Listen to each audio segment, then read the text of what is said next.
नमस्कार मित्रांनो, स्वागत आहे तुमचं माझ्या मराठी कथा या यूट्यूब चॅनलमध्ये। तर कथेचं नाव आहे भटकंती भाग 2। चला तर मग कथेला सुरुवात करूया। थँक्स मिस्टर आकाश, आता तरी नाव सांगा। सांगेन कधीतरी म्हणत आकाश पुन्हा शेकोटीकडे पाहू लागला। सुप्री हसत तिच्या तंबूकडे आली आणि झोपी गेली। आकाश उशिरा झोपला, पण सकाळी वेळेत उठला। बाकीचे सगळे झोपले होते, लवकर निघायचे होते म्हणून सगळ्यांना जाग करून आंघोळीसाठी गावात पाठवून दिलं। गाववाल्यांनी सुद्धा खूप मदत केली त्यांना। आकाश निरोप घ्यायला गेला तेव्हा सुद्धा त्यांनी प्रवासात काहीतरी खाण्याचे बांधून दिले होते। आकाश पुन्हा त्यांच्या टेंट जवळ आला तेव्हा बाकीच्यांनी सामान आणि तंबू बांधून सुद्धा ठेवले होते। अरे वा, शिकले वाटते सगळे, छान। आकाश आनंदात म्हणाला। छान वगैरे राहू दे, तुमचं सामान राहिलं आहे, तुमच्यामुळे उशीर होणार आता। चलो जल्दी निघणे का है, सुप्री वेडावत म्हणाली। सॉरी मॅडम, लवकर तयारी करतो। आकाशच्या त्या उत्तराने सगळे हसू लागले। आकाशने 10 मिनिटात सामान बांधलं होतं, पाठीवर शाक लावली आणि म्हणाला चला मग निघूया का भटकंतीला। हो, सगळे एक सुरात म्हणाले आणि त्यांचा पुढचा प्रवास सुरू झाला। पुढचा स्टॉप म्हणजे आकाशने बघितलेले गाव। ते सुद्धा तसं लांबच होतं, पण आकाशच्या कॅल्क्युलेशननुसार संध्याकाळपर्यंत पोहोचण्याची शक्यता होती, तसाच आकाशचा अंदाज होता। परंतु निसर्गाला ते मान्य नसावं बहुधा। तो लहान डोंगर उतरून ते खाली येतच होते। तेवढ्यात कुठून कोणास ठाऊक जोरदार वारा सुरू झाला। अगदी अचानक सगळेच घाबरून गेले। आकाश सुद्धा बावरून गेला। थोड्या वेळाने सावरलं स्वतःला त्याने, पण तो वारा काही कमी होत नव्हता। त्यात पावसाने सुद्धा सुरुवात केली। अजूनच भांबावून गेले सगळे। काय करायचे ते सुचत नव्हते आकाशला। गाव तसं लांबच होतं, ते तिथे पोहोचणं तर गरजेचं होतं, शिवाय त्या वादळापासून सुद्धा या सगळ्यांना वाचवायला हवे। आकाशने वर आभाळात बघितलं, ढगाची अजून गर्दी होत होती। पावसाचा वेग वाढतच चालला होता। यावेळेस कोणता तरी आडोसा घ्यावा हेच आकाशच्या ध्यानात आलं, परंतु एवढा मुसळधार पाऊस होता की डोळेही नीट उघडता येत नव्हते। पावसाचे थेंब नुसते टोचत होते चेहऱ्यावर। एका हाताने चेहरा झाकत आकाश आजूबाजूला बघू लागला। थोड्या अंतरावर एका खडकाच्या पुढे आलेल्या भागाने त्याखालील एक आडोसा निर्माण झाला होता, नैसर्गिक छप्पर। त्यावेळेस तिचं काय ती सुरक्षित जागा होती। आकाशने हाताने खून करून सगळ्यांना तिथे जमायला सांगितले। प्रचंड वारा वादळ होतच त्या नैसर्गिक छपराखाली ते जमा झाले। अजूनही ते भिजतच होते, फक्त कमी प्रमाणात। अँडवाज चालले होते ते, त्यात वाऱ्याचा पावसाचा सामना करून दमून गेले सगळे।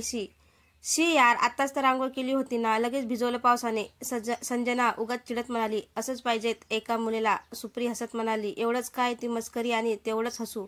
बाकी सगळे कुडकुडत उभे होते, गारटलेले ना सगळे। आकाशचं त्यांच्याकडे लक्ष नव्हतं, तो वर आभाळात बघत होता। मोठं वादळ येणार बहुधा, बाजूला कोण आहे ते नीट दिसत नाही। एवढा पाऊस त्या गावात कसं पोहोचणार, मागे गावात जाऊ शकत नाही आणि पाऊस इतक्यात थांबेल असं वाटत नाही। आकाश विचार करत होता, पाऊस थांबला तरी इथे तंबू उभे करणं अशक्य नाही, वरून डोंगरावरून काही खाली येऊ शकते। आकाशला काय करावं ते सुचत नव्हतं। थोड्या वेळाने एका मुलाने विचारलं, कधी निघायचं, काय करायचं, हे ठरवलं आहे का। आकाशने काही उत्तर दिलं नाही। मला वाटते आताच पुढे जाणे बरोबर नाही, इथेच कुठेतरी थांबावं लागेल। थोड्या वेळाने आकाशचं उत्तर आलं। तसा अजून एक मुलगा पुढे आला आणि म्हणाला, हे जर असं चालत राहिलं ना तर घरी पोहोचणारच नाही आम्ही। आकाशने फक्त एकदाच पाहिलं त्याच्याकडे, जसं काही मीच यांना इथे पिकनिकला यायला सांगितले होते। ठीक आहे, चला मग सरळ जायचं आहे आपल्याला। सांभाळून पाय ठेवा, पाय घसरेल, सो बी केअरफुल। आणि त्या मुसळधार पावसात पुन्हा निघाले सगळे। सगळीकडेच पाणी वाहत होते। निसंड झालेलं सगळेच पडत होते, धडपडत होते। खरचडलं होतं खूप जणांना, पण सांगणार कोणाला। आकाशचं न ऐकण्याचा परिणाम होता तो। खूप जणांच्या पायाला लागलं होतं, हातातून रक्त येत होतं। त्यात पावसाचा जोर अजूनच वाढत चालला होता, तरी ते सगळे पुढे चालत होते। तर समोर अजून एक संकट उभं, नदीच्या पलीकडे ते गाव। इनफॅक्ट नदीपासून खूप दूर होतं ते गाव। नदीचं पाणी प्रचंड वेगाने वाहत होतं। आकाश नदी ओलांडण्यासाठी रस्ता शोधू लागला। नदीपासून हे सगळे खूप लांब उभे होते, तरी देखील पाण्याच्या होणाऱ्या आवाजाने घाबरून गेले। तुम्ही जरा वेळ इथेच थांबा, मी बघून येतो पुढचं। डाव्या बाजूला निघाला आकाश। थोड्याच अंतरावर पोहोचला आकाश, तिथून पाणी खाली पडत होतं। एक लहानसा उभार होता तिथे। आकाश काळजीपूर्वक निरीक्षण करत होता। इतर वेळेस पाऊस नसताना तिथून प्रवास करणं अगदी सोपं होतं। पलीकडच्या गावातली माणसं हाच रस्ता वापरत असतील नदी पार करण्यासाठी, पण पावसात तर ते निव्वळ अशक्य होतं। आकाश पुन्हा सगळ्यांजवळ आला। तिथून ती जागा दिसत होती, तिथे बोट दाखवत आकाश म्हणाला, तिथून जाणं खूप त्रासदायक होईल, शिवाय एवढं पाणी असताना तो रस्ता वापरणे धोकादायक आहे। आकाशचे ते बोलणे ऐकून सगळेच नाराज झाले।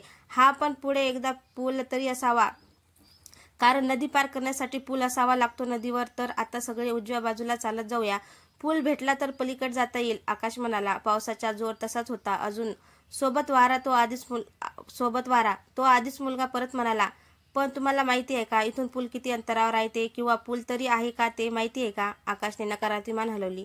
मग इथूनच जाऊ ना, काय प्रॉब्लेम आहे? शेवटी न राहून आकाश बोलला. प्रॉब्लेम असा आहे की तिथून आता तरी नदी पार करणं अशक्य आहे. पाण्याला वेग प्रचंड आहे. नीट उभं सुद्धा राहू शकत नाही त्या वेगात.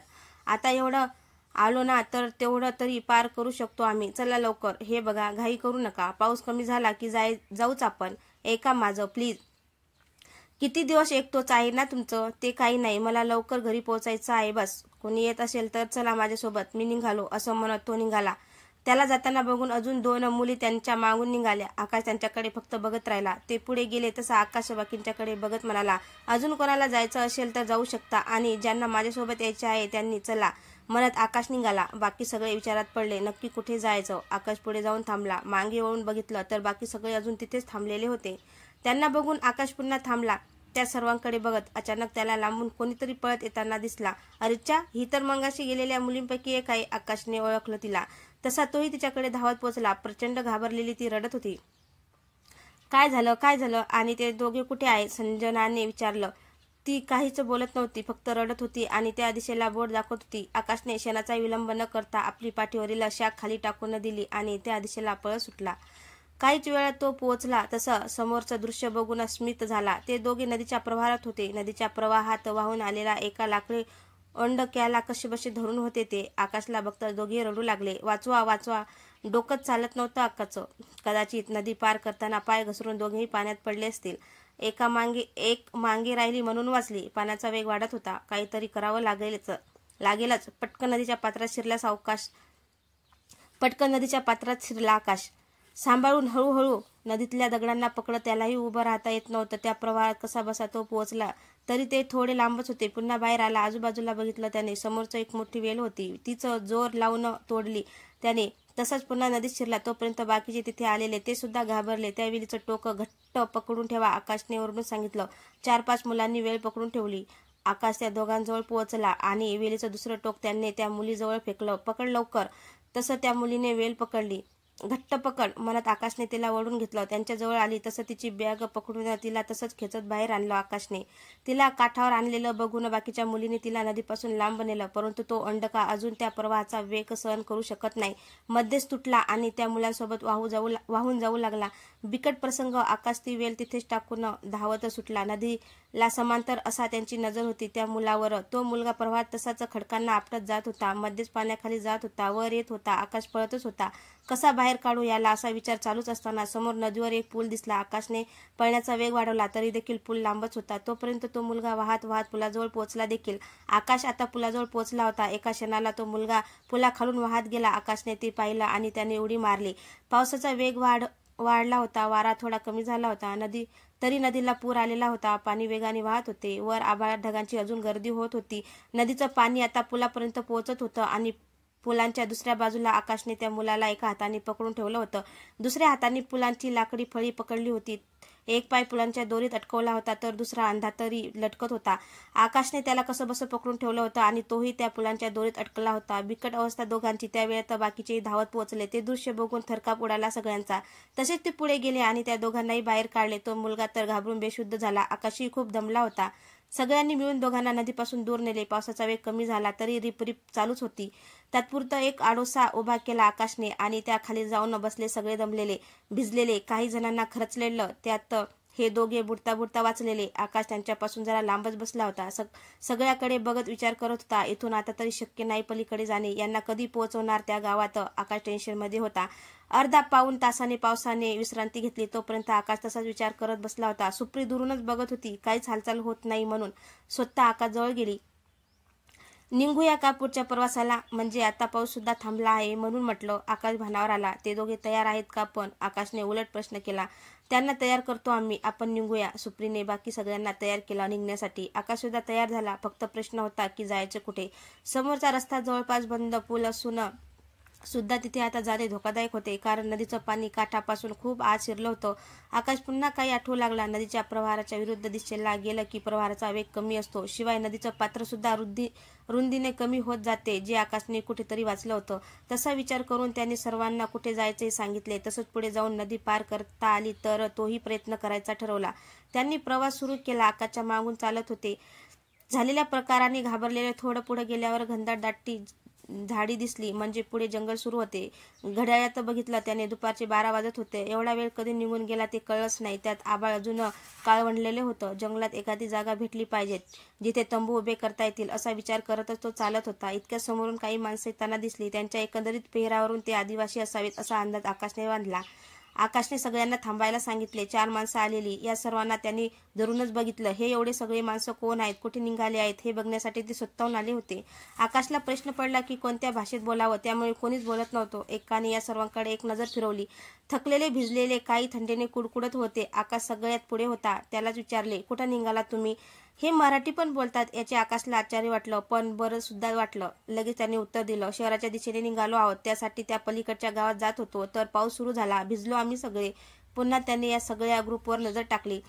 तुम्हा समद्यांना आधी आमच्या पाड्यात नेतो, लय थंड लागली हाय त्या पोरींना. आकाशला हे माहीत होतं. सगळ्यांना थंडी वाजत असणार, त्यांच्यासोबत जायलाच पाहिजे, नाहीतर कोणतरी आजारी पडायचं असं आकाशने सगळ्यांना सांगितलं. ते तर आधीच तयार होते. आदिवासी पाडा तिथून जवळच होता. जास्त चालावं लागलं नाही त्यांना. तो ग्रुप पोहोचल्या त्यांच्या भोवती सगळ्यांनी गर्दी केली. हे सगळे दमलेले थकलेले मुलांना त्यांनी लगेच मदत केली. आधी सर्वांना गरमागरम पाणी दिले आंघोळीसाठी, त्यानंतर पोट भरण्यासाठी खूप काही आणून दिलं. त्या दोघांचे लगेच उपचार सुरू केले. गावात डॉक्टर कुठे मिळतात, त्यात हा आदिवासी पाडा, इथे कोण असणार त्यांच्याकडे? जो वैद्य होता त्याने सगळ्यांची मलमपट्टी केली. आकाच्या पायाला सूज आलेली. त्याचा पाय त्या लाकडी पुलात अडकला होता ना, त्याचा पाय त्या वैद्याने औषधी पाला लावून बांधून टाकला. 2 दिवस तरी ते काढायचा नाही असं बजावून वैद्य गेला. आकाशने खाऊन घेतलं, दमलेला खूप, लगेच झोपी गेला. आकाश जागा झाला तेव्हा संध्याकाळ होत आलेली. तसा तो उठायचा प्रयत्न केला तर लगेच एक कळ त्याच्या सर्व अंगात फिरली. पायातून प्रचंड वेदना येत होत्या. मग काय करणार? बसून राहिला. त्याला सकाळी जी माणसं भेटली होती, आकाशला जागा झालेलं पाहून तो आत झोपडीत आला. झाली का झोप पाहुणं? आल्या आल्या त्याने विचारलं. हो, पण पाय दुखत आहे जरा. आकाश पाय सावरत म्हणाला. सूज आलेली ना पायाला?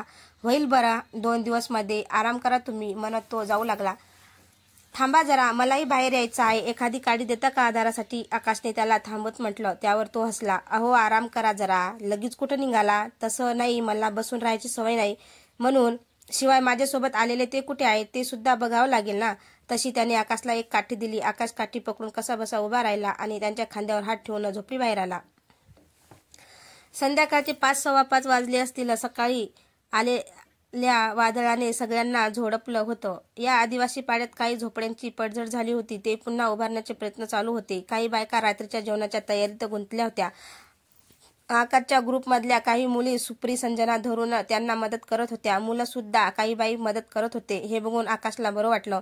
मदत करायला शिकवावं लागत नाही. वा, कोणाकडून शिकवलंही जात नाही, ते असं मनातून यावं लागते. तेच घडत होतं समोर. कुठं निघालास तुम्ही? त्याने विचारलं आकाशला. आकाशचं लक्ष त्यांच्याकडे गेलं. हो, मला पहिलं तुमचं नाव सांगा. अहो, पहिलं तुमचं नाव सांगा मला. आणि मला एक मोठा प्रश्न पडला आहे की तुम्ही एवढं चांगलं मराठी कसं बोलता? म्हणजे मी खूप आदिवासी पाड्यात जाऊन आलेलो आहो. त्यांची मराठी तोडकी मोडकी असते, त्यांच्या वेगळ्या भाषेत बोलतात. मग तुम्ही एवढं चांगलं मराठी? या बसा इकडं. आकाशला त्याने एका दगडावर बसवलं. माझं नाव सखा. आमचा हा पाडा लई वरीच झालीत इकडंच आहे. ते समोर गाव आहे ना, तिथं आमचं येणं जाणं असतं. आणखी गावात शाळा आहे ना, तिथं जाऊन शिकतात इथली पोरं. मग त्यांची भाषा तर येणारच ना साहेब, त्यांनी उत्तर दिलं.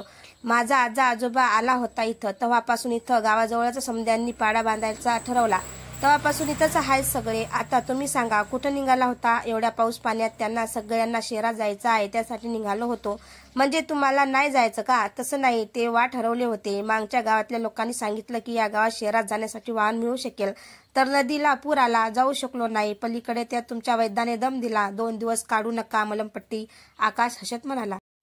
बरोबर आहे त्यांचं, वैध आहेत ते. आणि तसा पण पावसात त्या नदीला पूर येतो, शहरात जाणाऱ्या वाटा पण बंद होतात. वाहन कुठून मिळणार तुम्हाला? सखा बोलला. म्हणजे कोणतंच वाहन जात नाही शहरात? आकाश चिंतेत पडला. होय, आणि त्या गावातली माणसं पण गेली असतील दुसरीकडं, पाणी गेलं असेल ना गावात. सखा आकाशकडे बघत म्हणाला. खूप दिवस झाले आता या सगळ्यांना शहरात सोडायचा वायदा केला आहे मी, आता कसं जमणार ते? आकाश बोलला.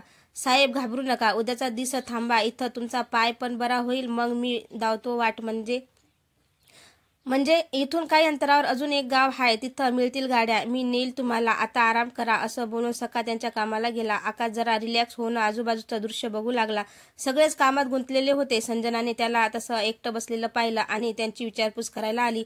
कसे आहात तुम्ही? मी बघितलं मगाशी तुम्हाला, तुम्ही झोपला होता ना? पायाला लागलं आहे का फार? संजनाने पटापट विचारून टाकलं. लागलं नाही, सुजला आहे ना पाय, म्हणून बांधून ठेवला आहे पाय, बाकी काही नाही. आणि मी एकदम ठीकठाक आहे, फक्त जरासं अंग दुखते आहे. संजना ऐकत होती, चुळबुळ करत तिथेच उभी होती. आकाशला समजलं ते. काही बोलायचं आहे का तुम्हाला? तुम्ही त्याला वाचवण्यासाठी उडी मारली तर ती कशाला? त्याने तर तुमचं ऐकलं तरी होतं का? आकाश त्यावर हसला. म्हणजे तो संकटात सापडला तरी मी ते मनात ठेवावं असं वाटतं का तुम्हाला? तसं नाही, पण केवढं ते पाणी वाहत होतं. मी पहिल्यांदा एवढं पाणी बघत होते. त्यात तुम्हाला पोहता येत नाही म्हणून, नाहीतर तो तर वाहूनच गेला असता. संजना घाबरत म्हणाली. मला पोहता येत नाही, आकाश शांतपणे म्हणाला. काय? संजना उडालीच. मग ते कसं काय एवढं केलं? पाण्यात पडला असता तर कोणी बाहेर काढलं असतं? म्हणजे तुम्ही पण शेप नव्हता त्याला वाचवताना, पण मी तसं केलंच नसतं तर तो आज वाचलाच नसता ना. मला फक्त त्याला वाचवायचं होतं आणि ते मी केलं, कारण तुमच्या सगळ्यांची जबाबदारी माझ्यावर आहे ना. आपण प्रत्येक गोष्टीला घाबरत बसलो ना तर कोणतंच काम कधीच पूर्ण होणार नाही. मलाही काही गोष्टींची भीती वाटते आणि ते स्वाभाविकच आहे, पण एका मर्यादेपर्यंत घाबरणे ठीक असते. त्याला डोक्यावर बसवलं ना तर ती भीती नेहमी प्रत्येक कामात पुढे येते आणि माणूस लिमिटेड होऊन जातो, स्वतःला मर्यादा घालून घेतो. हा ही एक चांगली गोष्ट आहे की प्रत्येकाला आपली मर्यादा लिमिटेड माहीत असाव्यात. आणि शेप वगैरे म्हणालात ना, ते काही नसते. शेप होण्यासाठी आधी मनातील भीती काढून टाकावी लागते, ते तरी कोणाला शक्य नाही. संजनाला मनोमन पटलं ते. बोलता बोलता अंधार होऊ लागला. बाकी ते दोघे आहेत ना बरे? आकाश उभा राहत म्हणाला. हो, चांगले ठणठणीत आहे, फक्त तुम्ही चांगले व्हा. हो, उद्या जमलं तर निघू, आकाश म्हणाला. नको नको, तुम्ही चांगले व्हा मग जाऊ, कोणाला घाई नाही आहे आता. संजना हसत म्हणाली. आकाशने संजनाला बाय केला आणि त्याच्या झोपडीकडे निघाला. वाटेत सुप्री समोर. काय मग झाली का हिरोगिरी करून? म्हणजे पाय वगैरे तोडून घेतला म्हणून विचारलं, सुप्री म्हणाली. त्यावर आकाशला हसायला आलं. सूज आली आहे फक्त. हा, मग कशाला करायचं हे सगळं? कोणाला इम्प्रेस करायचं आहे का? काही पण होईल बरा पाय या एक दिवसात. तुम्ही टेन्शन घेऊ नका, लवकर घेऊन जाईल शहरात तुम्हाला. आता मी विश्रांती घेतो. मस्करी केली हो, लवकर ठीक व्हा, नाहीतर उचलून घेऊन जायला लागेल तुम्हाला. आणि हो, एवढीच हौस असेल ना पाय वगैरे तोडून घेण्याची, तर आधी आम्हाला शहरात सोडून या, मग हवे तेवढे पाय तोडून घ्या, सुप्री हसत म्हणाली आणि निघून गेली. आलटून पालटून सगळ्यांनी आकाशची चौकशी केली. रात्र सुद्धा मजेत गेली सर्वांची. पुढचा दिवस आकाशाचा पाय आज दुखत नव्हता, तरी देखील मलमपट्टी तशी ठेवली होती, त्यामुळे आकाश आता तरी स्वतःच्या पायावर उभा राहू शकत होता. जाग आली तसा तो झोपडीबाहेर आला. पाड्यातील बहुतेक मंडळी जंगलात लाकडे गोळा करण्यासाठी निघत होती. आकाशचा ग्रुप तेवढा एकत्र बसून गप्पा गोष्टी करत होता. आकाशला बाहेर आलेलं बघून सगळे त्यांच्या भोवती गोळा झाले. आकाशला त्या दोघांनी सॉरी थँक्यू बोलून झालेलं, पण तुम्हाला घरी जायला अजून उशीर होणार, कारण माझा पाय बरा झाला नाही तर हे सोडणार नाहीत, आकाश बोलला. हो सर, तुम्ही काही टेन्शन घेऊ नका, ज्याला घरी जायचं असेल ना त्याला आपण नदीत टाकून देऊ, सुप्री म्हणाली. तसे सगळे हसू लागले. इतक्यात सखा आला. काय साहेब, झाले का झोप? आराम करायचा ना अजून, सखा आकाशला म्हणाला. नको रे आराम, एक काम करूया, तू जरा आम्हाला फिरून आणतोस का? काही लोकांना छान बघायचं असते ना, या कोणाला माहीत नाही जंगल कसं असते ते. चालल, पण सांभाळून चला, पायाखाली साप असतात. हा, इथं, सखाने बजावून सांगितलं. सखा सगळ्यांना घेऊन चालत होता. कितीतरी प्रकारची झाडं झुडप त्यांनी दाखवली असतील या सगळ्यांना. काही झाडं तर त्याने स्वतःच लावलेली होती. तो लहान असताना त्या झाडामधून गार वारा वाहत होता. विविध प्रकारची पक्षी ओरडत होते. मध्येच माकडांचा आवाज कानावर पडत होता. असेच पुढे पुढे जात होते. एका ठिकाणी ते येऊन थांबले. बघा इथून कसं दिसतं ते नदीचं रुपडं. सखाने सगळ्यांना एका दिशेला बघायला सांगितलं. अथांग पसरलेला निळा रंग, जसा काही समुद्राची एवढी मोठी नदी. थोडीशी मातकट रंगाची किनार होती त्या निळ्या रंगाला. दोन्ही काठांना प्रचंड हिरवाई, झाडे झुडपांनी भरलेली काठ. त्यात पाऊस नसल्याने आभाळ मोकळंच होतं. त्याचं प्रतिबिंब खाली पाण्यात पडलं होतं. जणू एखादा दुसरा पाखराचा थवा खाली झेपावत पाण्याला स्पर्श करून निघून जात होता. आकाशने पटपट 2-3 फोटो क्लिक करून घेतले. लगेच प्रश्न पडला त्याला. सका, पण मी ऐकलं होतं की नदीच्या प्रवासाच्या विरुद्ध बाजूला गेलो की त्याची रुंदी कमी होत जाते, पण इकडे उलट कसं? जो प्रवाह आम्ही पार करत होतो त्यापेक्षा याची रुंदी खूपच जास्त आहे. कसं असतं ना साहेब, हा निसर्ग हाय, यातल्या गोष्टी आपल्याला माहीत नसतात, त्यातलीच ही समजा. हे बोलणं चालू असताना अगदी अचानक पक्ष्यांचा जो किलबिलाट चालू होता तो बंद झाला. चिडीचूप सगळ्यांना कळलं, ते सखाला पण. मग त्यांचा राजा येत असल. सखावर बघत म्हणला. म्हणजे? एका मुलीने विचारलं. गरुड असा बोलतो न बोलतो तो समोरच्या झाडावरून गरुड येऊन बसला. सखाचं बोलणं एकदम बरोबर होतं. तुला कसं कळलं रे? आकाशने कुतूहलाने विचारलं. म्या इकडंच राहतो ना, जुन्या जाणत्या लोकांनी शिकवलं हे पक्षी आपल्या राजाला खूप मान देतात, म्हणून तर तो आला की सगळेच गप्प होतात. सखा म्हणाला. पुढची 2-3 मिनिटे तो झाडावर बसून होता. टिळणी केली आणि आता आला तसा निघून गेला. केवढा तो रुबाबदार पक्षी, डोळ्यात मावणार नाहीत असं त्याचं रूप. तो गेला तसे सगळे अजून पुढे आले. तुला पावसाचं सुद्धा कळत असेल ना सखा? आकाशने विचारले. जास्त नाही, पण कळतं थोडं थोडं. मग आता येईल का पाऊस? एका मुलाने विचारलं. ते तिथं वर जाऊन बघायला पाहिजे, सखाने एका ठिकाणी बोट दाखवत म्हटलं. त्या ठिकाणी एक मोठा दगड होता. तिथून ना सगळं रान दिसत होतं. नदी दिसते, आजूबाजूंची गाव दिसतात. छान वाटतं तिथं. आकाशने ती जागा बघून ठेवली. थोड्या वेळाने सगळे खाली आले. चालून चालून भूक लागली. दुपारची जेवण वगैरे आटपली. सुप्री जेवून बाहेर आली तर तिचं लक्ष आकाशकडे गेलं. आकाश गळ्यात कॅमेरा अडकवून लंगडत कुठेतरी निघाला होता. ओ मिस्टर आकाश, कुठे निघालात? सुप्री त्यांच्याकडे धावत पोहोचले. फोटोग्राफी. अजून काय येते मला? अहो पण पाय दुखतो आहे ना. चालते सगळं, म्हणत आकाश पुढे निघाला. सुप्री त्याला बघत होती चालताना. काय मनात आलं तिच्या? ती सुद्धा त्याच्या मागावून चालू लागली. अरे तुम्ही कुठे निघालात? आकाश सुप्रीला बघून बोलला. तुमच्या पायाला लागला आहे तरी निघालात. अजून काही झालं तर आम्हाला घरी कोण सोडणार, म्हणून तुमचा पाठलाग करते आहे. हो का? चांगली गोष्ट आहे, मग करा पाठलाग. दोघेच वरच्या बाजूला निघाले होते. थोड्या वेळाने एका जागी येऊन पोहोचले. सुप्री लगेच म्हणाली. अरे सकाळी तर येऊन गेलो ना इथे, परत कशाला आलात? आकाशने तिच्याकडे बघितलं. तुम्ही कधी पाऊस बघितला आहे का? आकाशचा प्रश्न. हा नाही, जोक. खूप हसायला आलं. एनिवे, हा प्रश्न होता की जोक? सुप्रीने उलट विचारलं. सांगा तर, पाऊस बघितला आहे का कधी? अरे हा काय प्रश्न आहे का? एवढे दिवस तर भिजतो आहे ना, आणि घरी असली की मी भिजते नेहमी. भिजणं आणि बघणं यात खूप फरक आहे मॅडम. हो का? गणूने कमी दिली असेल ना? हो का? गणूने कमी दिली असली ना तरी थोडी अक्कल आहे माझ्याकडे. मने फरक असतो, सुप्री वेडावत म्हणाली. चला मग दाखवतो फरक. सखाने सांगितलं मंगाशी पाऊस येईल म्हणून. आकाश सखाने सकाळी दाखवलेल्या त्या मोठ्या दगडावर निघाला. मागोमाग सुप्री होतीच. 5 ते 10 मिनिटात ते पोहोचले त्या दगडावर. मोठा दगड होता तो, शिवाय वरही होता थोडा. सखाने सांगितल्याप्रमाणे तिथून संपूर्ण जंगल दिसत होतं. नदी दिसत होती. बसा खाली, पाऊस दिसेल आता. दोघेही त्या दगडावर बसले. सुप्री आजूबाजूचा निसर्ग निहाळत होती. आकाश फोटो काढण्यात गुंतला होता. 15 ते 20 मिनिटे गेले असतील बघा. तुम्हाला पाऊस बघायचा होता ना? समोर बघा. सुप्री मागे एक पक्षी आवाज करत होता, तिथे बघत होती. आकाश बोलला तसं तिने समोर पाहिलं. समोर नदीचं विशाल पात्र होतं. समोरून काळे ढग येताना दिसत होते. वाराही वाहत होता. काहीतरी वेगळंच होत होते तिथे. सुप्रीने निरखून पाहिलं. ते ढग पुढे येत येत पाऊस पाडत होते. मध्येच एखादी विजेची शुभ्र लकीर चमकून जात होती. त्या काळ्या ढगात मध्येच ती वीज पाण्यावर पडून त्यात विरघळून जात होती. सुप्री हरवून गेली. एकाच वेळेस 2 ऋतू दिसत होते तिला. ते बसले होते तिथे ऊन पडलं होतं आणि समोर नदीवर दूर काळ्या ढगाची गर्दी झाली होती. पाऊस पडत होता. एका बाजूला मोकळा आभाळ आणि दुसऱ्या बाजूला सुंदर पाऊस. काय सुरेख नजारा होता तो. आकाशने फोटो काढून घेतले. सुप्रीच्या डोळ्यात पुन्हा पाणी आलं. आकाशने बघितले ते. काही बोलला नाही तो. समोर पाऊस तसाच पडत होता. सुप्रीने डोळे पुसले. आकाशने रुमाल पुढे केला. झालं का रडून? कशाला एवढं इमोशनल व्हायचं? आकाशने विचारलं. येते पाणी आपोआप, सुप्री सारव करत म्हणाली. तुम्ही असं मनात नका ठेवू. काय मनात ठेवलं ना की असं बाहेर येते कधी कधी. सुप्री गप्प होती. डोळ्यात पुन्हा पाणी साठवले. आकाशने बघितलं. चला आता, तुम्ही आजचा दिवस तरी बोलणार नाही कोणाशी. मी जातो खाली. तुम्ही या सावकाश, रडून झालं की. आकाश उभा राहिला. सॉरी, बसा खाली, मला काही शेअर करायचं आहे तुमच्या बरोबर. आकाश पुन्हा खाली बसला. सुप्री शांत बसली होती. सांगायचं नसेल तर राहू दे. आकाश उभा राहत होता. त्यांचं नाव नाही सांगणार मी, पण होता कोणतरी माझ्या लाईफमध्ये. माझ्यासारखाच होता. जरासा वेडा, जरासा शहाणा. छान जमायचं आमचं. छान वाटायचं त्यांच्यासोबत असताना. कॉलेजमधली ओळख, तेव्हा एकत्रच असायचो आम्ही. नंतर जॉबला लागलो तरी जवळपास रोज भेटायचो. तो माझी वाट बघत बसायचा. मग घरापर्यंत सोडायला यायचा. सकाळी ऑफिसला असले की चॅटिंग करायचो.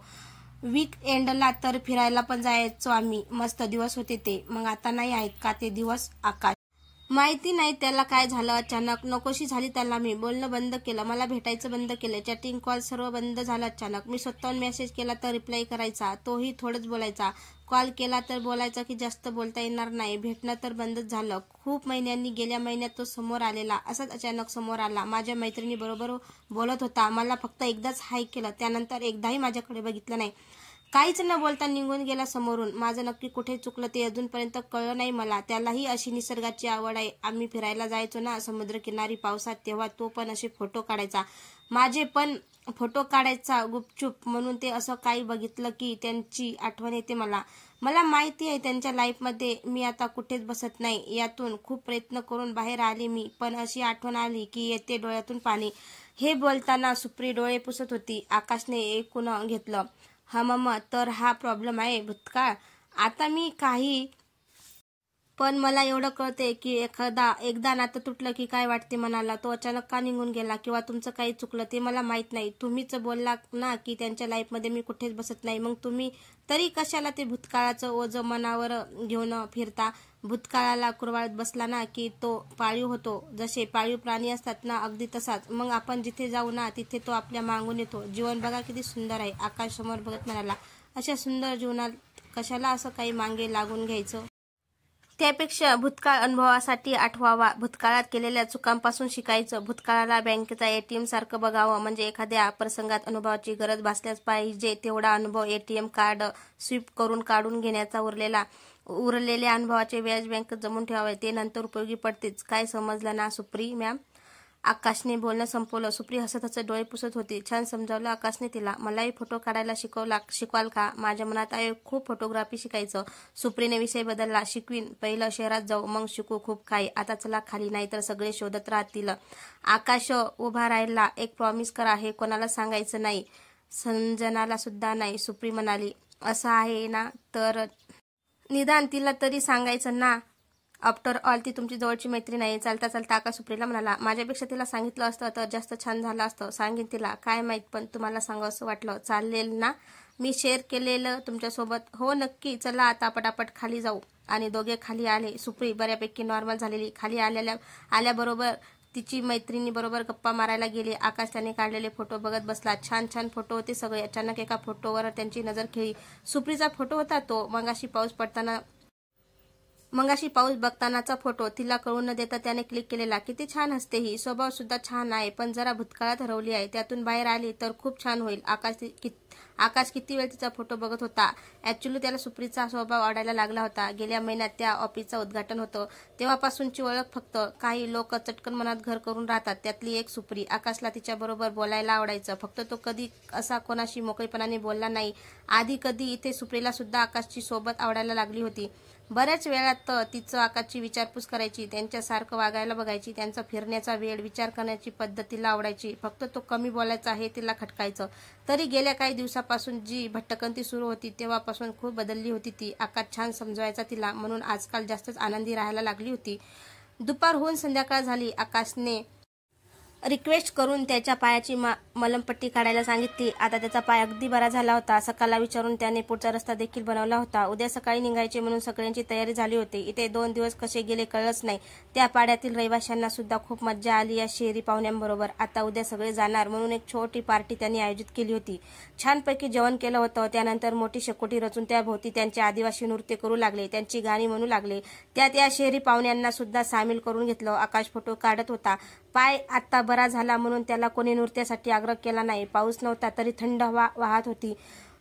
वर आभाळात चांदण्या चमकत होत्या आणि खाली शेकोटी भोवती छान फेर धरला होता सगळ्यांनी. आकाश खूप आनंदात होता. मनोमन हसत होता. एन्जॉय करत होता. सुप्री नाचत होती. आकाशला हसताना बघून तिला आनंद झाला. आकाश सुप्रीकडे हळूच बघत होता. किती उत्साहाने नृत्य करत होती. भूतकाळाचं वजन दूर फेकून दिल्यासारखी वाटत होती. सगळेच छान. रात्री उशिरापर्यंत पार्टी चालू होती. नाचून नाचून दमलेले सगळे पटकन झोपून गेले. सकाळी लवकर निघायचे आहे हे आकाशाने आधीच सांगून ठेवलं होतं. पुढचा दिवस कोंबड्याच्या आवारण्याने तो आदिवासी पाडा जागा होत होता. प्रथम आकाश जागा झाला. त्याला एक वेगळी झोपडी दिली होती झोपण्यासाठी. 2 दिवसात पहिल्यांदा तो एवढ्या पहाटे जागा झाला होता. सकाळचे 7 वाजले असतील. अजूनही सूर्यदेवाने दर्शन दिले नव्हते. आकाश झोपडी बाहेर आला. धुकं पसरलेलं होतं. अगदी वेगळं दृश्य. धुकं जमिनीलगतच राहिलं होतं. जणू काही ही झाडं झोपड्या ढगांच्या वर तरंगत होती. काय एक एक चमत्कार असतात ना निसर्गात. आकाशने पटकन कॅमेरा काढला आणि फोटो क्लिक केला. अजून पुढे गेला थोडा. एका झाडाच्या फांदीवर एक पक्ष्याचं जोडपं एकमेकांना बिलगून बसलं होतं. कदाचित यांची पाठ अजून झालेली नाही. तो क्षणही त्याने कॅमेरा टिपला. येणाऱ्या वाऱ्यासोबत ते पायाखालचे धुकं हलायचं. एक वेगळीच लहर उठायची तिथे, अगदी समुद्रात येणाऱ्या लाटांसारखी. आकाश त्या धुक्यातून वाट काढत जात होता. आजूबाजूची मंडळी अजून गाढ झोपेत होती. कोंबडा आरवला तरी थंड वातावरण होते ना तिथे.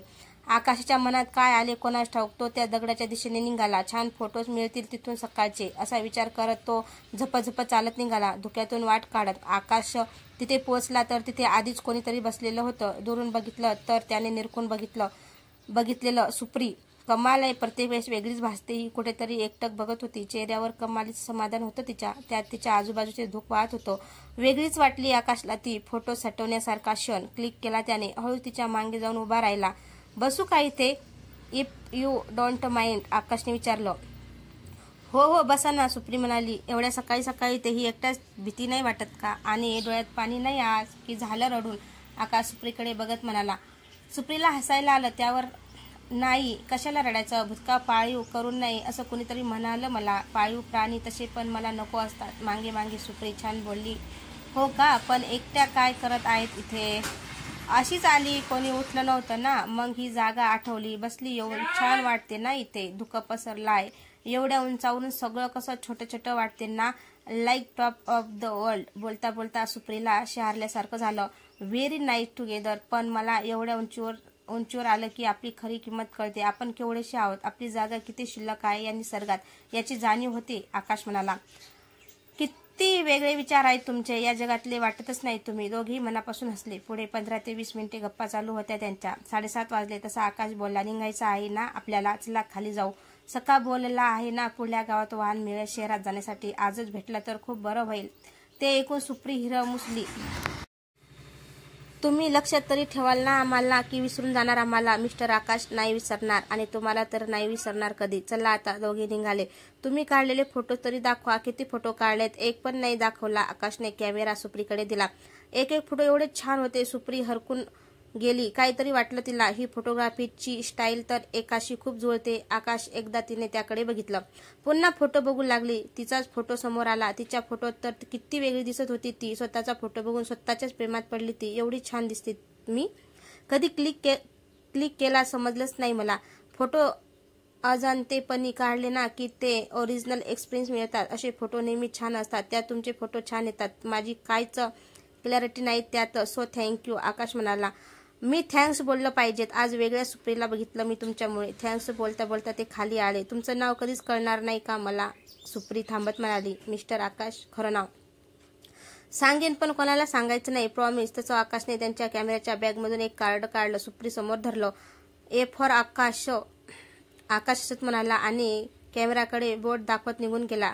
कार्डवर पण तेच नाव, तेच मॅगझिनचं नाव. सुप्रीला आनंदाचा मोठा धक्का बसला. तोंडावर हात ठेवून कसं एक्सपिरियन्स व्हायचं तेच समजत नव्हतं तिला. एवढे दिवस ज्याला भेटायचा प्रयत्न करत होती तोच आकाश ज्याच्यासाठी शहरात जाण्याची वाट शोधत होता त्यांच्यासाठी. त्याने काढलेले फोटो बघून त्याची एक वेगळी प्रतिमा सुप्रीने मनात बनवून ठेवली होती. तसाचा नाही, पण एक वेगळा, त्याहून चांगला आकाश तिला भेटला होता. अमेझिंग फिलिंग होतं ती. काहीतरी सापडल्यासारखं. सुप्रीला अजून विश्वास बसत नव्हता. थोड्या वेळाने सगळे जागे झाले. निघायची तयारी झाली. सका तयारीत होता. सगळ्या ग्रुपनी त्या लोकांना निरोप घेतला आणि निघाले. सगळ्या ग्रुपनी त्या लोकांचा निरोप घेतला आणि निघाले पुढच्या प्रवासाला. आकाश सकासोबत पुढे होता. सुप्री त्यांच्याकडेच बघत होती चालताना. वेगळ्या खुशीत होती. संजनाला समजलं ते. काय ग, काय झालं? एवढी खुश का आहेस? असंच सांगतेस का आता? संजनाने परत विचारलं. असंच तर.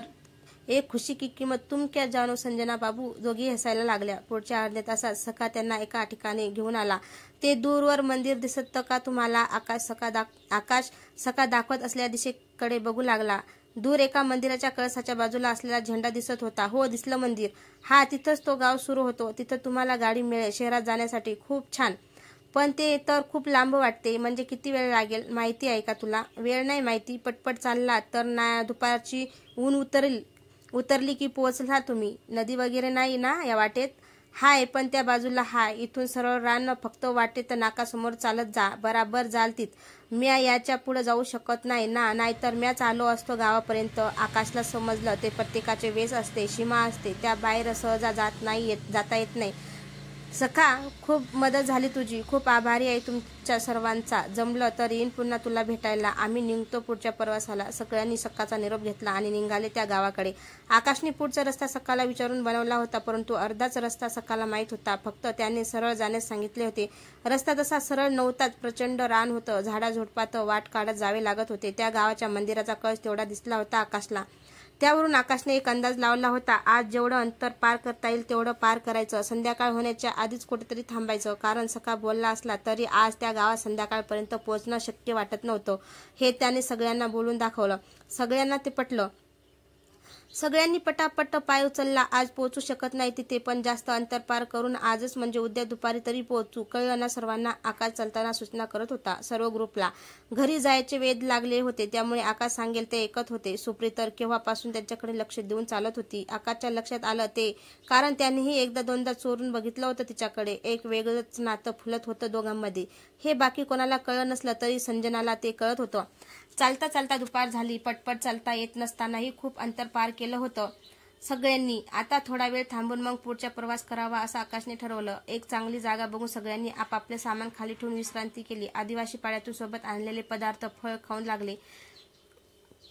आकाशने थोडंच खाल्लं आणि त्यातल्या त्यात एका उंच जागी उभा राहून पुढची वाट कशी आहे ते बघू लागला. सुप्रीने त्याला जाताना बघितलं होतं, त्यामुळे तिने सुद्धा खाणं झटपट संपवलं आणि त्याच्या मागोमाग गेली. आकाश दूरवर नजर टाकून काही दिसते का ते बघत होता. सुप्री त्याच्या मागेच उभी होती. आकाशला थोड्या वेळाने त्याची चाहूल लागली. Any question Supriya madam? तिच्याकडे न बघताच आकाशने विचारले. तुम्हाला काय मागे पण डोळे आहेत का हो? आकाश, तुम्हाला काय मागे पण डोळे आहेत का? हो, आकाशचं उत्तर. हो का? एवढी वेडी वाटते का मी? असो, काय बघताय? पुढचं गाव किती लांब आहे ते? ओके बघा, म्हणत सुप्री तशीच उभी राहिली. आकाशने आणखी थोडा वेळ निरीक्षण केलं आणि सुप्रीकडे वळला. अरेच्या, अजूनही इथेच का? आणखी काही प्रश्न आहेत का? आहेत वाटते, चेहऱ्यावरून तरी तसंच दिसते. सुप्रीला प्रश्न होताच, फक्त कसं विचारू याची वाट बघत होती. तुम्ही खरंच आकाश आहात का? Great photographer? हो, वाटत नाही का? मीच आहे तो. म्हणून आकाश हाताची घडी घालून उभा राहिला. नाही, मेन तसं नाही, ज्याला अजून कोणी बघितलं नाही. एवढे छान फोटो काढतो तरी ज्याचा एकही फोटो नाही असा आकाश माझ्यासमोर उभा आहे यावर विश्वास बसत नाही. सुप्री अडखळत बोलली. आकाशच्या चेहऱ्यावर हलकसं हास्य आलं. मीच आहे तो. माझं कार्ड तर दिलं ना तुम्हाला? सुप्रीने कार्ड जपून ठेवलं होतं. तसं नाही तर? तुम्ही कोणाला भेटत नाही आणि मला डायरेक्ट कार्ड वगैरे दिलं म्हणून विश्वास बसत नाही. त्यांचं काय आहे? तुम्ही मला तुमच्या मनातलं सांगितलं, काहीतरी सिक्रेट शेअर केलं जे तुमच्या बेस्ट फ्रेंडलाही माहिती नाही. आणि मी बोललो होतो माझं नाव सांगेन कधीतरी, म्हणून मी एवढं तरी करू शकतो ना तुमच्यासाठी. चला निघूया. सुप्री आणि आकाश त्यांच्या विश्रांतीच्या ठिकाणी एकत्र निघाले. एक सांगू का? सुप्री त्याला थांबत म्हणाली. मी तुमची खूप मोठी फॅन आहे. ते फोटोज तर किती छान असतात. मला तुमची सही भेटेल का प्लीज? शहरात पोहोचलो की नक्की.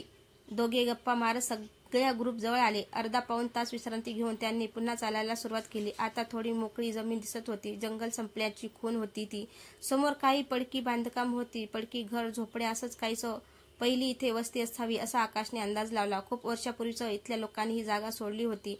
ते भाग्यान्वशेष बघत सर्व पुढे जात होते. पुढे काही मोकळी शेतही दिसली. इतकी वर्ष कोणीच लक्ष दिलं नव्हतं त्यावर.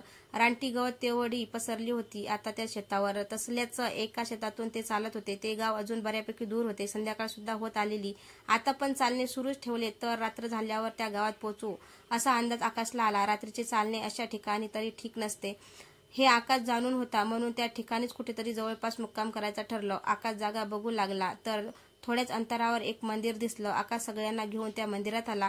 ते मंदिर सुद्धा खूप जुनं असावं. संपूर्ण दगडाचे बांधकाम, भक्कम असं बऱ्यापैकी मोठं मंदिर. फक्त त्यात मूर्ती काय ती दिसत नव्हती.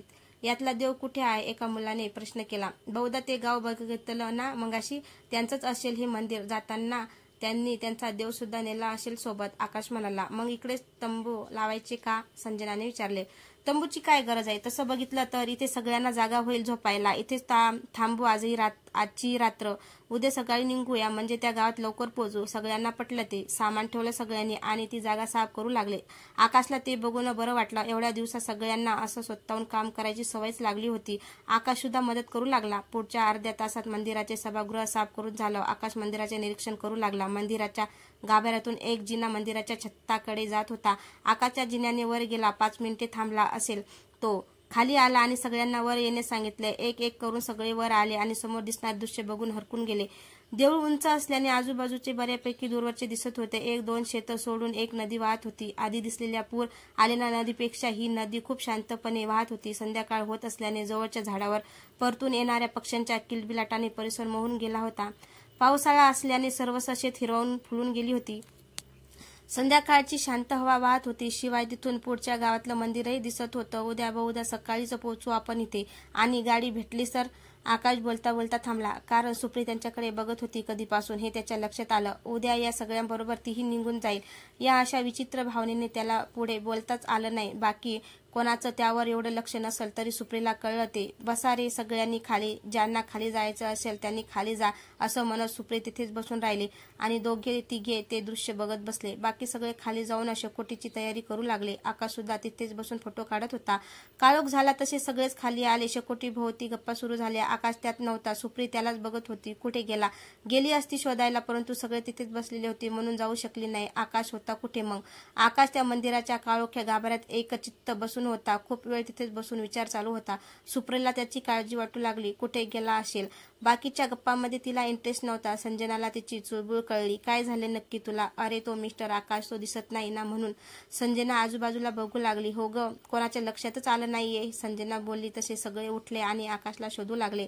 बाहेरच्या शांततेत याचा गडबड गोंधळ ऐकू येत होता. आकाशची तंत्री त्या आवाजाने भंग झाली आणि नक्की बाहेर काय चालू आहे हे बघण्यासाठी त्या रिकाम्या गाभाऱ्यातून बाहेर आला. त्याला बघून सगळ्यांनी सुटकेचा निश्वास टाकला. कुठे जाता हो मध्येच? इकडे काळजी वाटते ना, सुप्री रागात म्हणाली. का म्हणजे अजून शहरात पोचलो नाही आम्ही, असं मध्येच सोडून जाऊ शकत नाही तुम्ही आम्हाला, समजलं ना? आकाश त्यावर काही बोलला नाही. चला जेवणाची तयारी करू. सखाने दिलेल्यापैकी अजून बाकी आहे खाणं, तेच खाऊ. उद्या त्या गावात गेलं की मिळेल काय? एवढं बोलून आकाश शांतपणे शेकोटी जवळ जाऊन बसला. सगळ्यांना भूक लागली होती. शिवाय फळ खाण्याची सवय झाली होती एव्हांना. होतं तेच खाल्लं. खाऊन झाल्यावर जे खूप दमले होते ते लगेच झोपी गेले. आकाश पुन्हा मंदिराच्या कळसाजवळ जाऊन बसला. काय झालंय आपल्याला? पहिले तर असे कसले विचार मनात आले नव्हते. यांना तर त्यांच्या घरी पोचवायचे एवढेच ठरलं होतं. मग आता का वाईट वाटते मला? आकाश बराच वेळ विचार करत होता. रात्री उशिराने त्याच जागी झोप लागली त्याला. सकाळी पक्ष्यांच्या किलबिलाटाने त्याला जाग आली. आपण इथेच झोपलो याचे आश्चर्य वाटलं त्याला. पण सकाळ झाली, आता लगेच निघावं लागेल म्हणून डोळे चोळत खाली आला. बाकीचे मस्तपैकी झोपले होते. चला उठा, सगळ्यांनी निघायचे आहे आपल्याला, आकाश मोठ्या आवाजात ओरडला. सगळे खडबडून जागे झाले. पटापट तयारी केली आणि निघण्यास तयार झाले. आकाशने सगळ्यांना एकदा बघितलं. किती जण आहे ते मोजलं आणि पुढच्या प्रवासाला निघाले तेव्हा सकाळचे 7:30 वाजले होते. सूर्य जणू नुकताच वर येत होता. त्यामुळे पूर्वेकडचे आभाळ सोनेरी रंगाने नटून गेलं होतं. पावसाची काहीच चिन्ह नव्हती, म्हणून की पक्ष्यांची सकाळ लवकर होऊन ते आपापल्या कामाला निघून गेले होते. त्यांच्या जाण्याने झाडं चिडीचूप झाली होती. जमिनीवर सगळीकडे हिरवी रानटी गवत पसरलेली होती. त्यावर किड्यांची मैफल जमली होती. मध्येच एक पायवाट त्यावर सारखं चालून तयार झाली होती. इथून लोकांची सारखी ये जा होत असते याचे प्रतीक होतं ते. सगळ्याचे धुकं आता त्या गवतांच्या पानावर विसावले होतं. थेंबाच्या रूपाने त्यावर सूर्याची किरणे पडून थोडा वेळ का होईना गवताला सोन्याची किंमत आली होती. चालता चालता आकाशची नजर डाव्या बाजूला गेली. नदी होती ना तिथे, शांत वाहत जाणारी नदी. त्यात एक लहानशी बोट तरंगत होती. त्यात बसलेल्या नावाड्याने सुंदर अशी बासरीवर ताण दिली होती. त्या शांत प्रसन्न वातावरणात आकाशला ती बासरीची धून इतक्या लांबून ऐकू आली होती. त्यानेच आकाशचे लक्ष वेधले होतं. धड ऊनही नव्हतं, ढगाची सावलीही नाही, फक्त छान अशी थंड हवा वाहत होती. प्रसन्न सकाळ. अगदी वसच पाऊस तास चाललाय. नंतर त्या गावाची वेस नजरेस पडली. आकाशने सगळ्या ग्रुपला त्यांची जाणीव करून दिली. आनंद सगळ्याच्या चेहऱ्यावर. गावात प्रवेश केला त्यांनी तर गावात लगबग सुरू झालेली होती. इतक्या लवकर काय आहे नक्की, सगळ्यांना विचार पडला. गावकऱ्यांनी या ग्रुपला बघितलं. त्यांना नवल वाटलं, पण जास्त वेळ कोणी त्यांच्याकडे लक्ष दिलं नाही, कारण काहीतरी चालू होतं ना गावात. कोणाला विचारावं काय चाललंय, गाडी कुठे मिळेल? आकाश आजूबाजूला बघू लागला. वाटेत एका लहान मुलाला थांबवलं त्याने. काय चालू आहे? गडबड कसली? आज सोहळा आहे ना, असं म्हणत तो पळत पुढे निघून गेला. सोहळा कसला? काही कळायला मार्ग नाही. आकाश सगळ्यांना घेऊन आणखी पुढे आला. एका ठिकाणी खूप लोकांचा गोळका दिसला. तिथेच काही माहिती मिळेल असा विचार करून आकाश एकटाच पुढे गेला. काका, मला सांगता का काय चाललंय इथे? होय र पोरा, कंच्या गावातून तू? मी शहरातून आलो आहे. ते बाकीचे लोक आहेत ना? आकाशने त्या ग्रुपकडे बोट दाखवत म्हणला. त्यांना पुन्हा माघारी शहरात जायचं आहे. मागच्या गावच्या लोकांनी सांगितलं इकडून गाडी मिळेल. त्या काकांनी त्या सगळ्यांकडे बघितलं. गाडी कधी येणार त्या ठाऊक नाही. पाटलांना विचार. त्या काकांनी बाजूलाच असलेल्या घराकडे बोट दाखवत म्हटलं. आकाश त्या सर्वांना घेऊन त्या घराकडे निघाला. ते घर सुद्धा बऱ्यापैकी सजवलं असल्याने नक्कीच काहीतरी मोठा सोहळा असावा असा अंदाज सगळ्यांना आला. आकाशने दार ठोठावलं. एका माणसाने दार उघडलं. डोक्यावर फेटा बघून हेच पाटील असावेत असं आकाशला वाटलं. नमस्कार, आम्ही सगळे शहराकडे निघालो आहोत. इथे गाडी मिळते असं ऐकून आम्ही आलो आहोत. त्या काकांनी सांगितलं की तुम्हाला माहीत आहे गाडीची वेळ. त्या माणसाने सगळ्यांना बघितलं. सांगतो तुम्ही सर्वांनी आत या आधी. तसे सगळे आत गेले. घर नव्हतं, ते वाडा होता, मोठा वाडा. सगळेच त्या वाड्याच्या हॉलमध्ये बसले. त्या माणसाने या सर्व ग्रुपला चहा दिला, पाणी दिलं, खायला नाश्ताही दिला. सगळं झाल्यावर तो माणूस पुन्हा समोर आला. नमस्कार, मी या गावचा सरपंच. पाटीलच म्हणतात सगळे गावात. आकाशला ते आधीच समजलं होतं. तोही उठून उभा राहिला. नमस्कार, चहा नाश्त्यासाठी खूप आभारी आहे. आम्ही सर्व शहराकडे निघालो आहे. वाट चुकलो, खूप भटकलो आणि आता शेवटी या गावात आलो. बरं झालं मग इथे आलात ते. इथून गाडी जाते शहराकडे. ते ऐकून सगळेच आनंदी झाले. पण आता ती गाडी गेली म्हणजे? आकाश, सकाळी 7:30ची गाडी असते. आकाशने लगेच घड्याळात पाहिले. 8:30 झालेले. मग दुसरी गाडी ती नसते का? दिवसातून एकदाच गाडी असते, ती सकाळी 7:30ची. एकच गाडी अशासाठी की कोणीच जात नाही त्या गाडीतून. शिवाय ती गाडी मागच्या 2 ते 3 गावातून येते. इथे 5-10 मिनिट थांबते, मग निघते. एवढा वेळ खूप झाला ना, आता काय करायचे? आकाशला प्रश्न पडला. पाटलांना कळलं ते. मी काय बोलतो तसं, पण तुम्हाला उशीर झाला आहेच आणि गाडी आज तर येणार नाही परत. थांबा इकडेच. आज आमच्या गावात सोहळा आहे, त्या सहभागी व्हा. मोठा सोहळा असतो. आकाशने सगळ्याकडे एकदा बघितलं. काही पर्याय नव्हता. म्हणजे आणखी एक दिवस हे सगळे आपल्याला बरोबर असणार. चालेल, आकाश बोलला. ठीक, मग तुमचं सामान इकडेच राहू दे. तुम्ही माझ्यासोबत चला. म्हणत पाटील बाहेर गेले. मागोमाग हे सगळे. खरंच आमच्या गावात या सोहळ्यासाठी खूप लोक येतात शहरातून, पण तेव्हा ती गाडी भरून जाते अगदी. परंतु यावेळेस पाऊस खूप आहे म्हणून काही रस्ते वगैरे बंद झालेत. माणसं कमी आली. यावेळेस तुम्ही आलात ते एक बरं झालं. चालत चालत पाटील आकाश बरोबर बोलत होते. कसला सोहळा असतो? आकाशने विचारलं. त्या गडावर आमची गावची देवी आहे. गड कोणी बांधला नाही ते माहीत नाही, पण 100 वर्षाहून जास्त तेव्हापासून पूजा करतात त्या देवीची. त्याचा सोहळा आहे आज. आकाशसह बाकी सर्व सजवलेले गाव बघत होते. एका ठिकाणी पाटील येऊन थांबले. तिथे जमलेल्या लोकांकडे बघून म्हणाले, गावच्या सोहळ्यात सहभागी व्हायचे असेल तर कपडे बदलावे लागतील तुम्हाला आणि अंघोळ सुद्धा चालत नाही आमच्या देवीला ते. पाटील हसत म्हणाले. पाटलांनी तेथे जमलेल्या काही बायकांना आणि पुरुषांना बोलावून घेतलं. त्या सर्वांनी मुलींना एक ठिकाणी आणि मुलांना दुसऱ्या ठिकाणी घेऊन गेले. आंघोळीनंतर मुलांसाठी धोतर, सदरा आणि डोक्यावर फेटा असा पोशाख होता, तर मुलीला नऊवारी साडी असा पारंपरिक पोशाख दिला. एक वेगळीच मजा. कसे सगळे नटले होते. आकाशने तर पहिल्यांदा असा पोशाख केला होता. सुप्री, संजना सहित सगळ्या मुली प्रथमच नऊवारी साडीत होत्या. काही जणी तर त्या मुलींना दागिनेही दिले. थोड्या वेळाने सगळा ग्रुप पुन्हा एकत्र आला. सगळेच नवीन दिसत होते. आकाशने कॅमेरा आणला होता सोबत. सगळ्यांचे फोटो काढत होता. सुप्रीला बघून वेगळंच आलं. काही मनात त्यांच्या बघतच राहिला तिच्याकडे. ओ फोटोग्राफर, काढा फोटो पटकन. नाही तो पैसा नाही मिलेगा हा. सुप्री हसत म्हणाली. आकाश बावरला जरा. पटकन एक फोटो क्लिक केला त्याने. पटकन दुसरीकडे गेला. सुप्रीला हसू आला. त्याची धावपळ बघून सर्व ग्रुप आता त्या सोहळ्यात त्या गर्दीत मिसळून गेला. छान असा सोहळा. सर्व गावकरी नाचत, टोळकी टाळ वाजवत त्या गडाकडे निघाले होते. या शहरातल्या लोकांना हे नवीनच, त्यामुळे भलतेच खुश. सुप्री, संजना नुसत्या नाचत होत्या. ऍक्च्युली सगळेच नाचत होते, आकाश सोडून. तो फक्त बघत होता ते सर्व. तोही खुश होता. सर्वच घोळका करून नाचत होते, उड्या मारत होते, काही लेझिम खेळत होते. सुप्रीने आकाशकडे बघितलं. एकटाच बाजूला उभा राहून हे सर्व आनंदाने बघत होता. तशी ती घोळक्यातून बाहेर आली आणि त्याचा हात पकडून ओढतच घेऊन गेली. नको नको म्हणत तो होता तरी त्याचा नाचायला घेऊन गेली. त्याचा हात पकडून तीही नाचू लागली. प्रथम आकाशने हात सोडण्याचा प्रयत्न केला. नंतर त्यालाही मजा वाटू लागली. आकाशचे पाय थिरकू लागले. तोही सुप्रीला साथ देऊ लागला. तिच्याकडे बघतच तो नृत्य करत होता. आकाशला नाचताना पाहून सगळे त्यांच्या भोवती नाचू लागले. खूप मजा केली त्यांनी. वाजत गाजत ते सर्व गडावर पोहोचले. छानपैकी पूजा झाली. तिथेच गडावर मग गावकऱ्यांनी प्रसादाने जेवण द्यायला सुरुवात केली. नाचून दमलेल्या सर्वांनी पोटभर जेवण घेतलं. जेवण आटोपताच काही जण पुन्हा खाली गावात आले. बाकी सर्व वरतीच बसून आराम करत होते. आकाश आणि त्यांचा ग्रुप सुद्धा वर गडावर थांबले. अर्थात गडावरून छान असं दृश्य दिसत होतं. गडाच्या एका बुरुजावरून आकाश ते निहाळत होता. सुप्री त्यांच्या मागोमाग आली. काय बघताय? आकाशने खून करून तिला जवळ बोलावलं आणि एका दिशेला बोट केलं. घनदाट झाटी, तिथे नजर जाईल तिथे झाड मध्येच एखादा डांबरी रस्ता दिसत होता. सुप्रीला खूप आवडलं ते. आकाशने क्लिक केला तो क्षण. तुमच्या कॅमेऱ्याची बॅटरी संपत का नाही? म्हणजे एवढी दिवस फिरतो आपण जादूची बॅटरी आहे का? आकाशला हसू आलं. चार जास्तीच्या बॅटरी असतात माझ्याकडे, त्यामुळे कंटिन्यू फोटो काढत असतो ना, म्हणून लागतात तेवढ्या मला. छान. आणि किती फोटो काढले माझे? यावर आकाशला काय बोलावं ते कळलंच नाही. गप्पच राहिला. खरंच त्याने खूप फोटो काढले होते. त्यात जास्त सुप्रीचेच होते. सुप्रीला ते आधीच कळलं होतं. असं काही नाही, सगळ्यांचे काढले आहेत. पण आज मज्जा आली. म्हणजे मी आधीच कधीच नाच वगैरे केला नाही.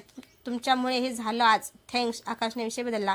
थँक्स काय? त्यात एन्जॉय करायचं ना. मला बाबा असंच आवडतं, नाचायला, उड्या मारायला. घरी आई करू देत नाही, ती वेगळी गोष्ट आहे. तुम्हाला एकटं राहू मज्जा येते, मला या सगळ्याबरोबर मज्जा येते. एक सांगू, तुम्ही सुद्धा असं एकटं राहत जाऊ नका. एवढे छान फोटोग्राफर आहात, एवढं फॅन फॉलोइंग आहे, एवढे जण ओळखतात तुम्हाला. काय फायदा चेहऱ्याचा माहिती नाही कोणाला. लोकांमध्ये मिसळला तर कळेल मज्जा काय असते ती. आकाशाला पटला ते.